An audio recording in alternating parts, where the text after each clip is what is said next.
Aloha and welcome back to another episode of the Ohana Packers Edition podcast, the podcast where two dudes from halfway around the world talk everything green and gold. I'm Mike, and joined by Iowa Joe. And Joe, we're flying by the seat of our pants on this one. The show How where you we doing? have no clue what we're going to be doing. So, in that case, here's a baby. We're just going to let the kiddos take over the show for the next hour. No, we were just talking off air about this. This is the time of year where it's so hard to make content because you got very little when it comes to any kind of news. And you can tell that by when people are trying to debate Brock Purdy and Jordan Love, or Jordan Love and Jared Goff and stuff like that. So it is what it is. We're still gonna keep trying to produce out these shows. So the big thing is we want you guys to let us know what you want to hear. Do you? Yeah, there's a bit of a hole when we don't have to worry about covering darkness retreats or things like that. So Yeah, or shroom trips or shit like that. So there's just naturally less to talk about when you have a quote unquote normal off season mechanic operation to go through. But we're there have been some moves that the Packers made. Of course, they're more on the very periphery, if at all, even on the fringe of the periphery of the roster.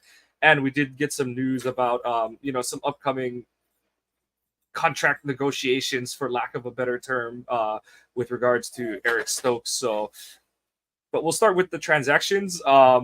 The Packers signed wide receivers Julian Hicks and Dimitri Stanley, along with center Lecitus Smith to their roster. I don't believe we saw corresponding moves yet because the Packers were at the 90-man roster limit going into rookie training camp or rookie camp, but we haven't seen the feedback on who got released to make those moves. But yeah, that part's got me all kind of confused because I swore they said that we had like 5 open spots going into the rookie camp, and now they have to make moves. So I'm not sure what's going on. But one of them's going to be when June 1st hits, Devondre Campbell will be off officially. So that technically opens up a spot. And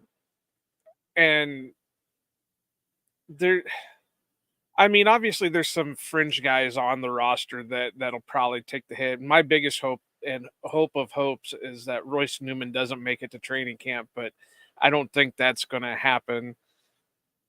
So and Mike and I were trying to talk about these guys before the show when we were trying to figure out what we were going to do for the show itself. And really, unless these guys pop off amazingly in preseason and camp, they're more camp guys than anything, just because of how stacked they are. I mean, they signed the 2 wide receivers, but they've got 3 quarterbacks on the roster right now, technically 4, but 3 quarterbacks on the roster right now. And they're going to need people to throw to during camp to see how, to see how they can progress and work on their stuff and that. So, and then offensive line, they've invested so much money in the offensive line. I'm not money, but draft capital in that on offensive linemen that they really don't need another one at the moment. So I think it revolves around, okay, well, we're going to take a flyer on a guy and just see what happens with it. And if he pops off, we've got another winner. If he doesn't, then we're not out anything. So, from rookie camp, the big noisemakers were Julian Hicks and Dimitri Stanley. Obviously, people are starting to see that Stanley has a familial history with the Packers at the moment, just because his dad played for him in the 80s. So there is a little bit of connection there, but I don't think the connection is enough to say, hey, we've got the second coming of, and he's going to take a roster spot. But other than that, I really don't know much about him. I think Hicks is at like 6'2", 210, and I think Dimitri is a little bit smaller. at his pro day, he measured 5'10" and 7/8 and 188 pounds, and he ran a 4.5 240. So that's not really appealing, but hey, whatever. Again, camp body. So that's about all our report we can have of the rookie camp from the last couple of days. Yeah, it kind of goes back to that whole notion of who's gonna really come out of what reporter is gonna have the balls to come out of rookie camp and just say, ah, all these guys suck. They blew it. They really blew it that last weekend. So, yeah, we didn't learn too much. As much as there's been reporting, it does sound like the reporters are seeing a difference between Hafley's new scheme and the schemes that have been implemented in the past few years. How that translates to actual NFL games remains to be seen, but new is better in a lot of senses. And honestly, Green Bay needed just a refresher on the defensive side of the ball. So it's good to see that, it's on air for the most part, but it's good to see that there is a noticeable, discernible difference in how the defense looks just from a schematic standpoint, even if it is just the rookies. So something to, be half glass full about. But yeah, like you said, like Joe said, nothing much to be learned at this point. Those two receivers, not only, ahead of them, not only is it Dobbs, Watson, excuse me, Wicks, Reed, yeah, Melton, DuBose, there's Heath. 6 guys. Yeah, Heath, there's 6 or 7 bodies ahead of them that were all, contributors, or a guy, in DuBose, a guy who was very, highly regarded other than the injuries he had in training camp. So, and he did get activated for, he was a practice squad call-up a couple times during the season. So, it's an uphill climb for those guys, but it's a chance for them to put themselves on film, whether it's for Green Bay or for another team. So you're always excited for players to get an opportunity to, make it to training camp, have that, it's an ongoing job interview. So every chance these guys get, it's exciting for them. And, we wish them the best, but their percentage of making Green Bay is not high. Right. And then the other thing out of rookie camp is they're saying that the warm-ups were completely different than they have been in past years. So they're really seeing a change from the strength and conditioning. And hopefully that helps out with some of the ticky-tacky issues for injuries that the Packers have dealt with the last few years. And that, from what I've read and heard, is that Green Bay's strength and conditioning program is a very quote-unquote traditional, old-school way of thinking. And so you hope that, there's a new wave influx, new style of training, new style. When you and I played football, weightlifting, conditioning was very different than what it is today. Not a lot of Olympic lifts or things like that. It was a lot of just do some bench, do some squats, and get out on the field kind of thing. Whereas nowadays it's a lot more, the explosion, power cleans, RDLs, dynamic lifts, things like that. So you hope that, this sports is a forever evolving thing. So you hope that with the changes, the team is evolving as well. And like you said, Joe, that it helps avoid future injuries. So onward and upward, like we said earlier, that's what we're hoping to see from Green Bay in all facets heading through. It's they're lapping the surface of the water because it's only the rookies, and it's like a 3 or 4 day program or whatever. But I think it's only like 2 days. Yeah. So, or I think it's like maybe 2 days or some crap like that. But it's good to see that there's definitive differences from how things were done in the past. It's like even with under LaFleur kind of thing. That's, a good evolution. It's not just, it's a totally new coaching staff, so obviously things are different. It's nice to see coaches evolve as they've been successful and looking to sustain or reach another level. So I think that's really good for Packers fans to see. The other bit of news that we kind of alluded to is Eric Stokes. So on 2 sides of that, so the LaFleur reiterated what was said after the draft, that the team is very happy with where Stokes is health-wise going into the season. He's hit a lot more landmarks. He's able to do a lot more of the offseason conditioning and strength program, and he's just moving night and day better than he was last offseason. At this point, last offseason, he was coming off the the leg surgery operation and then was dealing with hamstring issues. This year, it sounds like he's got a pretty clean bill of health. But the other side of it is that the team did decline his 5th-year option. And while, obviously it would have been a really good green light on Stokes if the Packers had picked up the option.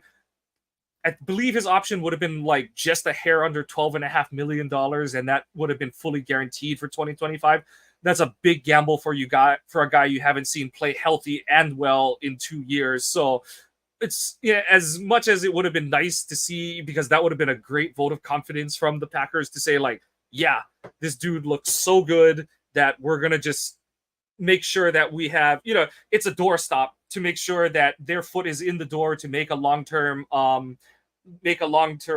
contract negotiation. We've seen the team do that with Rashawn, with Jair. Kenny Clark, I believe, fell under that program. That I believe the 5th year was as dates back as far as Kenny's rookie deal. So it's a tool that we've seen the Packers use to make sure that they're able to keep young talent that they've invested in. But don't take that as a sign that they're totally out on Stokes. For a guy, like we said, for a guy who hasn't been healthy in 2 years, it's a big investment to say we're just going to sign off $12.5 million to him. And it would be honestly even a bigger gamble, or more. It would receive more scrutiny than like bringing back Darnell Savage last year, and even that got a lot of flack for the team. So not so much surprise. But Joe, you got any extra feelings on that one?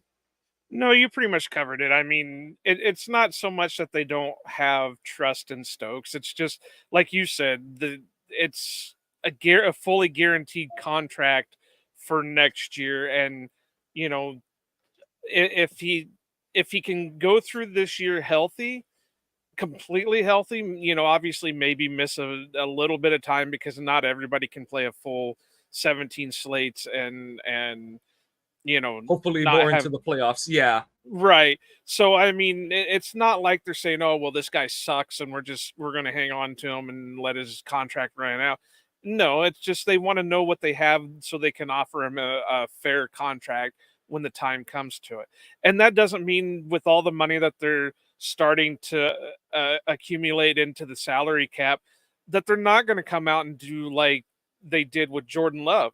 They didn't pick up Jordan Love's 5th-year option. They just gave him a 2-year extension with some money to it. So it's possible that the Packers could do that with Stokes, where it allows him to make good money and allows it to be a team-friendly deal. Yeah, what else do you think about that one? No, yeah, that I No, I wouldn't be was talking to surprised. little Oh, yeah. one. Oh, yeah. She's moved. She's deeply moved. But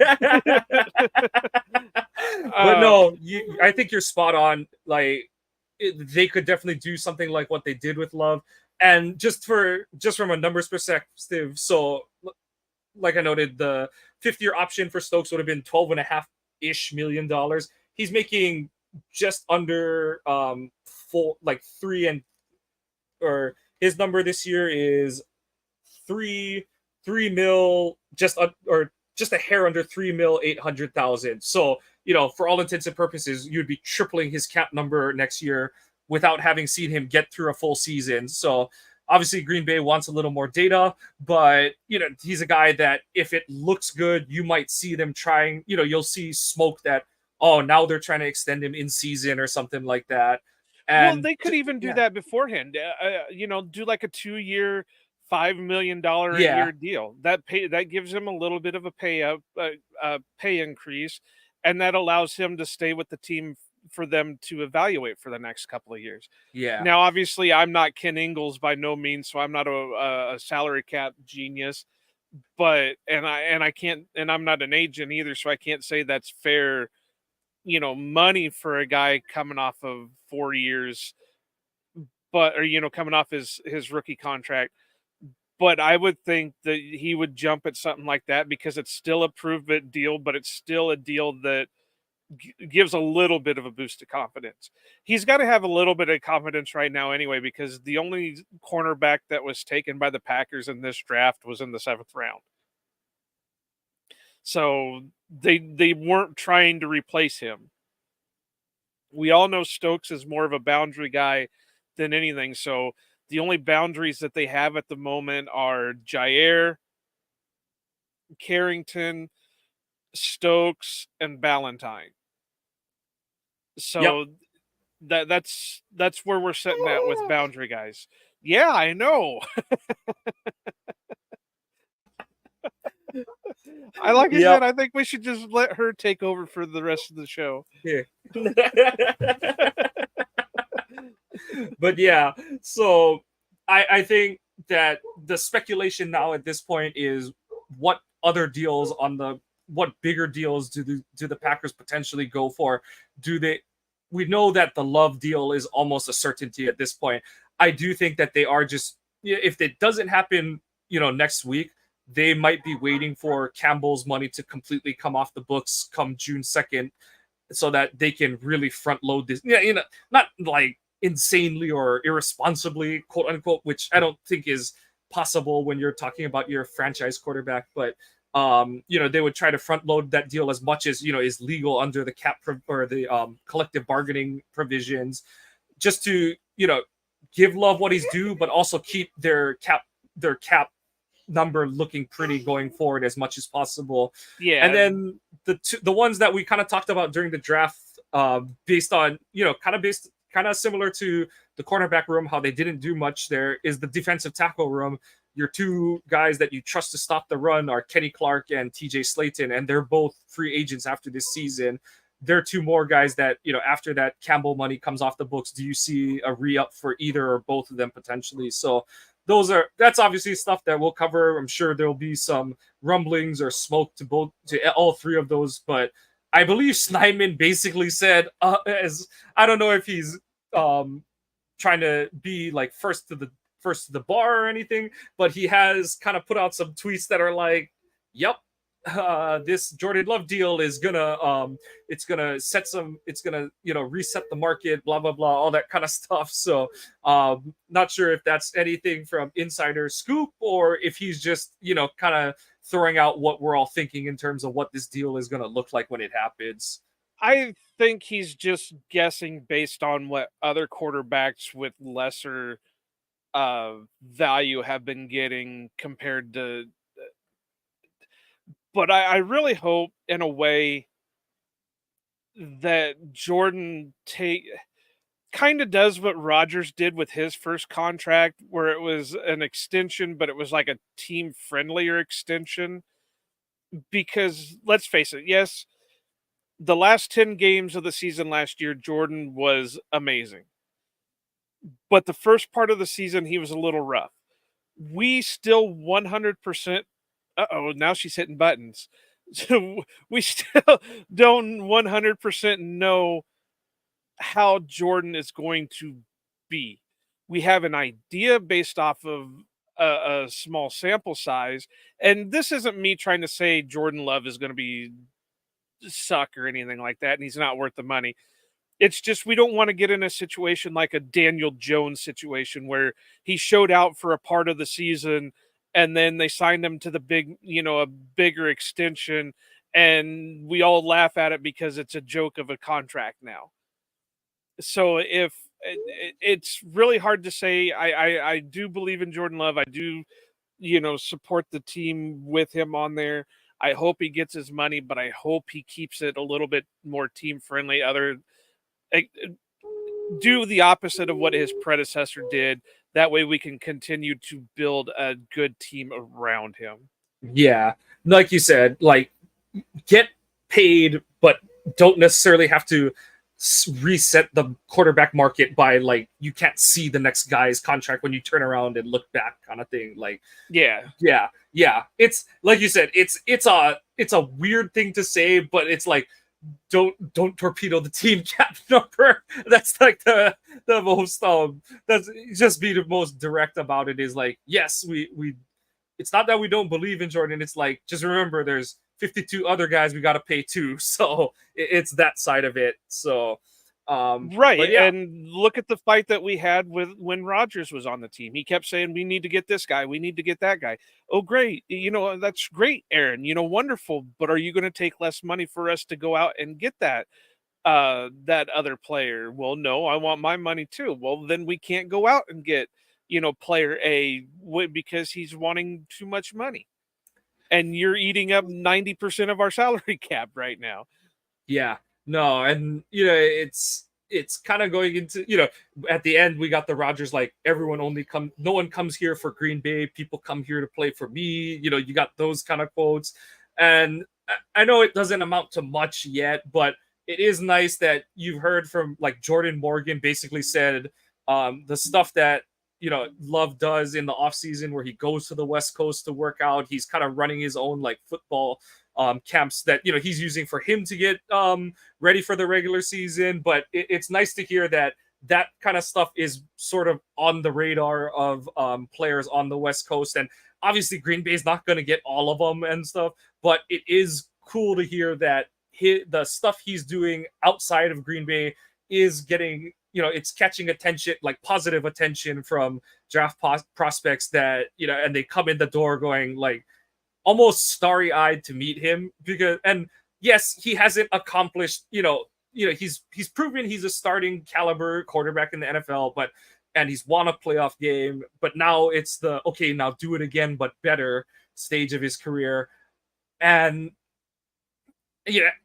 I know this is like so galaxy brain to say this, but it's nice to see that young players are like, yeah, that's a dude, and we want to hitch our wagon to that, to that train. So I think that it's to kind of piggyback positive off what you were saying, that it's great to see him actually be there during the rookie orientations to meet with the draft picks and the rookies in that, because he's building that bond already.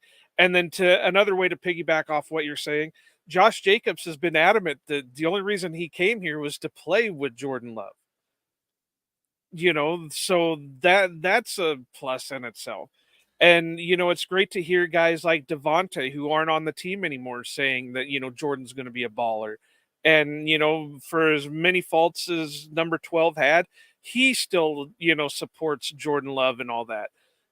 So it's not to say that he's a bad player. It just, we still have to take it slow with him. It's not like Rodgers became a superstar overnight. He had a rocky start to his career and then started putting it all together. So, let's give it time with Jordan. And again, if he gets paid, he gets paid, but the hope is still there that he'll take a little bit more of a team friendly deal and let the Packers kind of rebuild their salary cap a little bit. Yeah, because while there's a lot of young and cheap talent on the team right now because they're all on their rookie contracts, they're gonna have decisions to make in a couple years. Dobbs and Watson are entering they're up for contracts in 2026. Then all the rest of the receivers are up the next year. So it's on both sides to it's on the players to keep improving, improving their worth to the team, their worth on the field, their production on the field, and then it's for the front office to fans will always say like, why'd they pick? It's that intersection between opportunity cost and reality, where it's like, hey, you just can't pay everyone. That's how a league with a hard salary cap line works, is you unfortunately can't keep everybody. You've got to make those hard decisions on who's going to be more important for your team moving forward, and who's going to sustain their production, their capabilities longer. And that's those are the decisions that are made, that are why we're not in a NFL front office, because that's why they get paid the big bucks, is to come up with those, and why they either look like geniuses or why they get fruit on their face when they're run out of town because they made the quote unquote wrong decisions. When I know there are some situations where it's like, how could you sign that guy? But oftentimes it's like, we looked at this, we sent this around the room, we had option A, option B, we both thought they were great ways to move forward, and option A blew up in our face and option B turned out to be the belle of the ball kind of thing. So that's just how these things go. Sometimes there is always an element of luck when it comes to athletics, both on the field and in terms of team roster construction. but that's part of the experience, the fan experience too. So, Joe, you got much else for this one? No, like I said, it's really tough this time of year because content is running dry. I mean, yeah, I know it sucks this time of year. Um, Pretty soon we're but gonna it have the dogs on the show. um it's gonna have to do something. But that's like I said earlier in the episode, that's we have a good number of listeners right now, so we want you to tell us what you want to hear at this time of year. Yeah. We can do the same thing every other show does, and go over the same crap over and over again. But then you get sick of it, and then like I said, you get into the things like you're arguing, well, is Jared Goff better than Jordan Love, or is Brock Purdy better than Jordan Love, and you know power rankings that aren't really power rankings because you have no idea what each team's going to do until they do it, and stuff like that. So, you know, reach out to us on our socials, reach out to us on the website, reach out to us on wherever you want so we can know what you want. We're going to be getting guests back on. We just kind of took a break from the guests a little bit because we had a bunch of uh bunch of guests during the pre-draft lead up and all that stuff. So we're just kind of taking a break from that for a moment so we can do what get back to just the roots of things. So yeah, like I said, just let us know what you want to hear us do. I mean, we have ideas we're throwing around. Do you want us to do like a lead up to the training camp by going through the history of the Packers, or breaking down a player, or revisiting past drafts and grading them? you know Let us know what you want to hear. And you can do that by following our the show Twitter account at Ohana_Packers.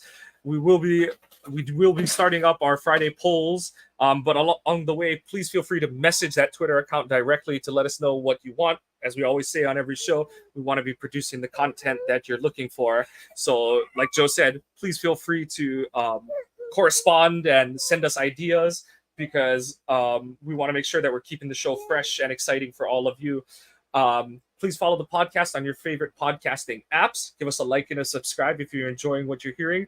Please check out our website, ohanapackers.org. We've got the streams of our podcast. We've got blog posts. We've got merch, coffee, sweaters, coffee, tumblers. We've got coffee. We're running the gamut on everything, and we just appreciate all the support you've given us in any avenue, whether it's reads, listens, merch purchases. We appreciate all of it, and we're asking you to give us more. But, well, yeah, like if there's something that's not on the store that you would rather have than a sweatshirt, a shirt, a tumbler, or whatever, and let us know. It's not, if we can get it made, we'll get it made. So if that's something you want, or if there's a certain design you would rather have, let us know and we'll see what we can do for it. Absolutely. We do have our drawing still going. Once we hit the thresholds, I believe we're still in the high 300s at this point, but for sure when we hit 523, the Jair drawing will happen. So make sure that you are following the Ohana_Packers Twitter handle. You can follow Joe and I to give us feedback and your thoughts, but you will not be eligible for the drawings. Or like if you just want us to shut up and let the kid take over the show, then let us know that too. Please give us a like and a subscribe on your favorite podcasting app if you're enjoying what you're hearing. And positive or negative, please give us your commentary feedback, as we will take all of those into consideration to produce the content you're looking for. The Packers move along through the 2024 offseason. Hopes are high for this coming season. The expectations are getting even higher at this point. This is a team that's looking to contend for a Super Bowl probably sooner than they expected to at, this time last year. But, the guy that we spent a chunk of this episode talking about, Jordan Love, has pushed those expectations and, given him some nitrous. So that's Iowa Joe. I'm Mike. Go Pack Go, and aloha.